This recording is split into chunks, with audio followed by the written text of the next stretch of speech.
এনসিপির মুখ্য সমন্বয়ক নাসিরউদ্দিন পাটোয়ারি প্রায় প্রায় উনি ওনার বক্তব্য ঔদ্ধত্যপূর্ণ এবং ওনার বক্তব্য একটা বিতর্কের জন্ম দিয়েছে।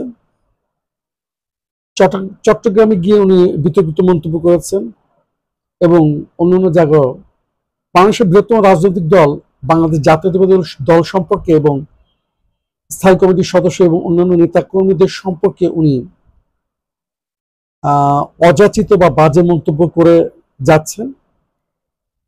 বিএনপির মতো একটা দল তবুও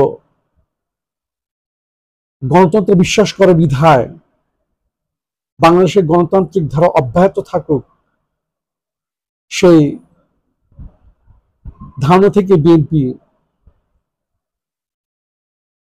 সেটা কোনো প্রত্যুত্তর দিয়ে যাচ্ছে না। কাকে কি বলতে হবে, কাকে কার সম্পর্কে কি মন্তব্য করতে হবে, এই অল্প বয়সী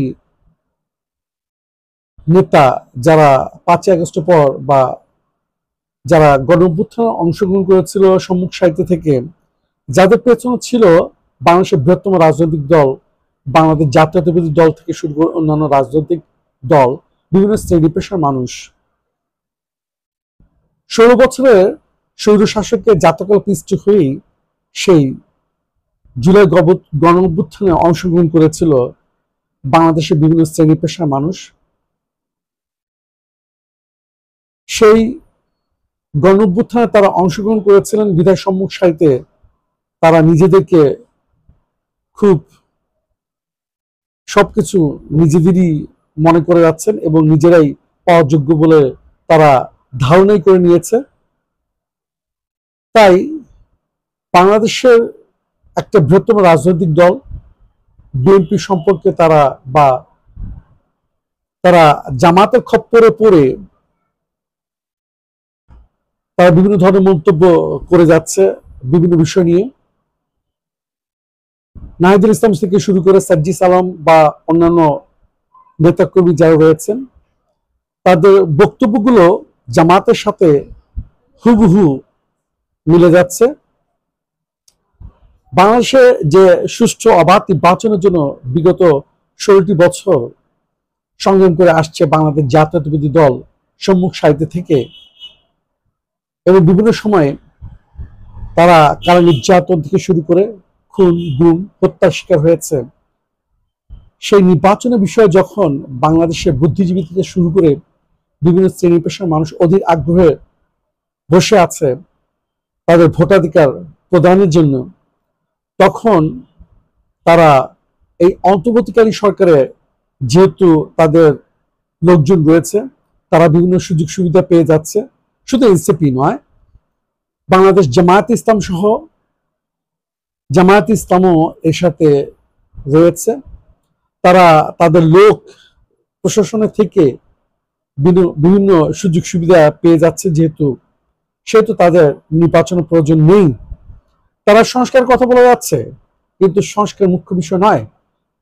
সংস্কারের পিছনে রয়েছে তাদের আর্থিক সুবিধা, তাদের বিভিন্ন ধরনের সুযোগ সুবিধা। এই সুযোগ সুবিধাগুলো হারানোর ভয়ে তারা দ্রুত নির্বাচন চাচ্ছে না। বাংলাদেশের জনগণ দ্রুতই নির্বাচন চাচ্ছে, যেহেতু আওয়ামী প্রশাসনকে এখনো আওয়ামী মুক্ত করতে পারেনি। আওয়ামী এর একটা ছায়া সচিবালয় থেকে শুরু করে বিভিন্ন দপ্তর অধিদপ্তর রয়ে গেছে। 16 বছরে তারা মুক্তিযোদ্ধা কোটার নামে তাদের গোপালগঞ্জ, শরীয়তপুর, কিশোরগঞ্জ আর বিভিন্ন ধরনের তাদের যে ঘাঁটিগুলো রয়েছে, সেই ঘাঁটির লোকদেরকেই তারা পুনর্বাসন করার চেষ্টা করেছে চাকরি দেওয়ার নামে। অন্যান্য অঞ্চলের লোকদের যারা মেধা রয়েছে তাদেরকে মুক্তিযুদ্ধ কোটা নামে সেই মেধাবী ছেলেপেলেদের তারা চাকরি দেয়নি। এর পরিপ্রেক্ষিতেই বৈষম্যের শিকার হয়েছে মেধাবীরা। এই বৈষম্যের শিকারের প্রতিবাদেই 2018 থেকে শুরু করে 2024 শেষে জুলাই অভ্যুত্থানের মাধ্যমে সেই বৈষম্য বিরোধী আন্দোলন, যেটাকে আমরা বলে থাকি, সেই আন্দোলন সৃষ্টি হওয়ার মাধ্যমেই সেই স্বৈরাচারকে বাংলাদেশ থেকে পালিয়ে যেতে বাধ্য করেছিল। এখন প্রয়োজন বাংলাদেশে একটা স্টেবল গভর্নমেন্ট, একটা গণতান্ত্রিক সরকার, যে সরকার অন্তর্বর্তীকালীন সরকারের যে সুপারিশগুলো রয়েছে সেগুলো বাস্তবায়ন করবেন।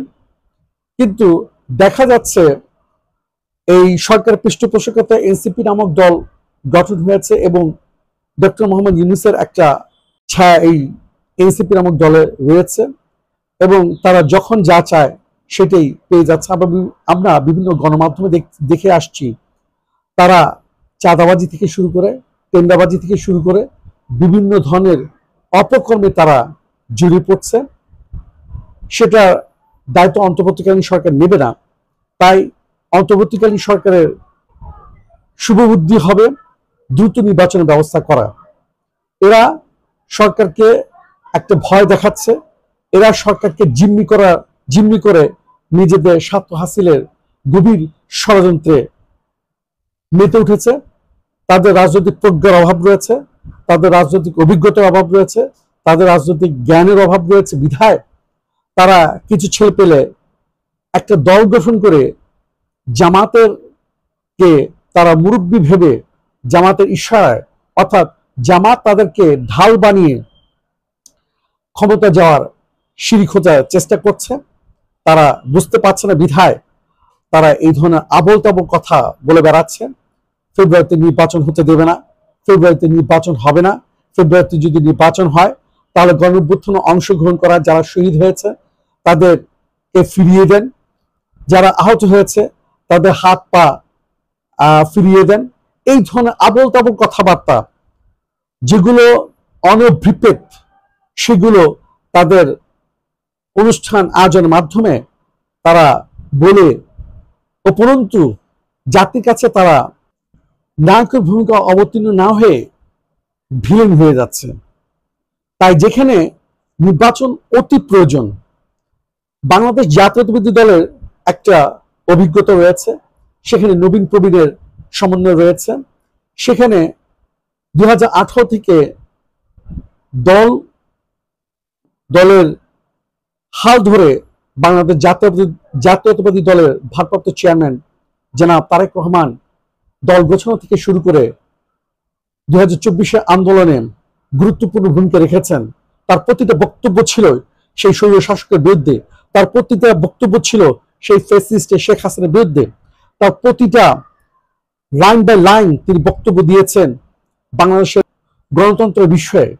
সেই ভারতের দালাল, ভারতের রয়্যাল এজেন্ট, এদের বিষয়ে তিনি সোচ্চার ছিলেন বিধায় তাকে এই দেশে আসতে দেওয়া হয়নি। তাই আমি মনে করি তার সম্পর্কে এবং বাংলাদেশ জাতীয়তাবাদী দল সম্পর্কে কিছু একটা বলতে গেলে ভেবেচিন্তে কথা বলা দরকার। আমাদের যারা ছোট ছোট রাজনৈতিক দল রয়েছে এবং এনসিপি নামক নতুন গজিয়ে ওঠা সরকারের পৃষ্ঠপোষকতায় সেই দলকে যারা কিংস পার্টি বলেই অবহিত করে থাকে, যারা এখনো সরকারের পৃষ্ঠপোষকতা পেয়ে যাচ্ছে, যারা সচিবালয় থেকে শুরু করে বিভিন্ন দপ্তর অধিদপ্তর ঘোরাঘুরি করে এবং পতিত সরকারের নেতা কর্মীদের জিম্মি করে যারা টাকা আদায় করছে, তারা সেই ক্ষমতা হারানোর ভয়েই ফেব্রুয়ারি নির্বাচন চাচ্ছে না। তাদের কোনো যুক্তি, যে খোরা যুক্তি দিচ্ছে, যে যুক্তি কোনো ভিত্তি নেই, সেই যুক্তি কোনো সঠিকতা আছে বলে আমি মনে করি না। তাই তাদেরকে ভেবে চিন্তা ভাবনা করে এবং পড়ালেখা করে রাজনৈতিক ময়দানে অবতীর্ণ হতে হবে এবং রাজনৈতিক ক্ষেত্রে কিভাবে সফল হওয়া যায় সেটা তাদেরকে নির্ধারণ করতে হবে। তারা এখন শিশু বয়সী একটা দল, তারা বাংলাদেশ জাতীয়তাবাদী দলের মতো একটা বৃহত্তম রাজনৈতিক দলকে যদি দল সম্পর্কে একটা কথা বলতে গেলে তাদেরকে ভেবেচিন্তে কথা বলতে হবে। তারা সেই ধরনের, আমি দেখে আসছি নাহিদুল ইসলাম থেকে শুরু করে সাজ্জিদ আলম এবং নাসিরউদ্দিন পাটোয়ারি, যারা দলের মুখ্য ভূমিকা পালন করছেন, তারা বিভিন্ন সভা সমাবেশ হলেই বাংলাদেশের যে জন আকাঙ্ক্ষার বিরুদ্ধে কথা বলছেন।